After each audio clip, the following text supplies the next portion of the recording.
a lot of workshop experiences, you may not walk away with every point that is being given to you, but it is a fusion of your own experience and theirs, and that's what gives you your own voice. And the more influences you're bringing into your experience, I think the more unique you actually become. You know, you definitely want to go into a workshop and not feel like you need to come away from it with sort of the paintings that the paintings come maybe 6 months later. I remember hearing a professor at school talking about quantity versus quality, and the best way to get quality is through quantity.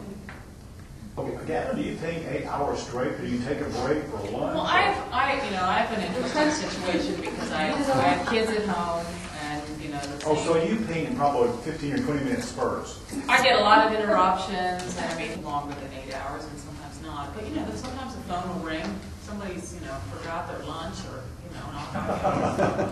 and I have to go to a lacrosse game and. We know how many John has. How many do you have? I have 2. Yeah.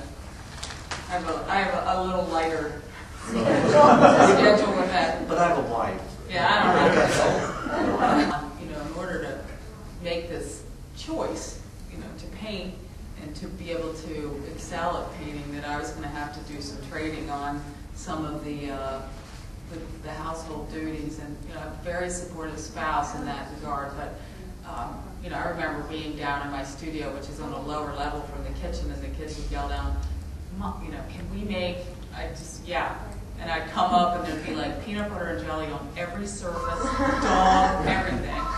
So I think it's great to have paintings in your head, but in order to deliver those paintings, you have to have a tremendous amount of outdoor experience to draw on, because it's those hours and hours and hours outside where I can draw on the memory of a certain tree or a light or the way that river turned that I can bring into a painting. And design, I'm designing clouds. They're there, but I'm not copying what's there. I've got to design them too, because I've got this square object here that I've got to make something exciting happen in. So I want to maybe choose and select certain things that I'm seeing in sort of this parade of movement, and that's good, and that looks good with this, and they may be 10 minutes apart.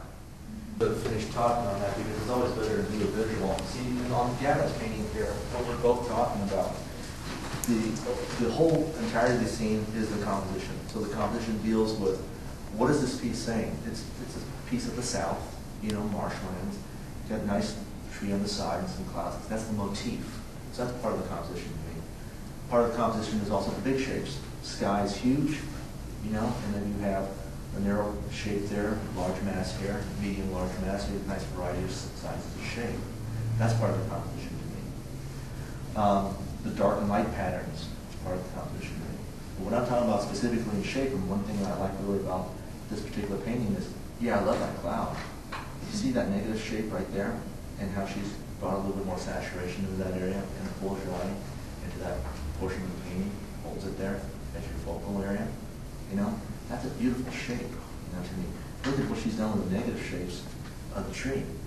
See, there's actually a larger negative shape than positive shape, but the positive shapes are smaller in size than the negative side shape. If she would have made these things a little bit larger, then it was half and half, it wouldn't feel so good. It'd be too symmetrical. That's what I mean by shapes. And what I was talking about drawing, look at how delicately she's painted these shapes in here, the tree shapes.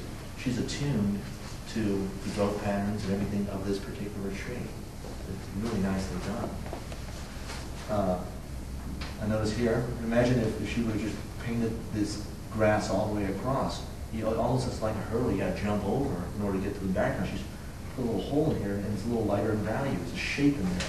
Helps the composition carry my eye, easier for my eye to go through towards the background. And then all the other good stuff that she's doing with lights. Look at that beautiful violet she's got in the shadow, or the shadow side of the cloud, and the beautiful color of this foliage back here and the shapes of them. That's what I'm talking about by shape. Does that make more sense when you have something I can point to and speak about? That's very helpful. I think museums are important. If you live near, I happen to be fortunate enough to live near some of the greatest museums around. And Only thing I can say about museums is if they don't yell at you, you're not looking close enough.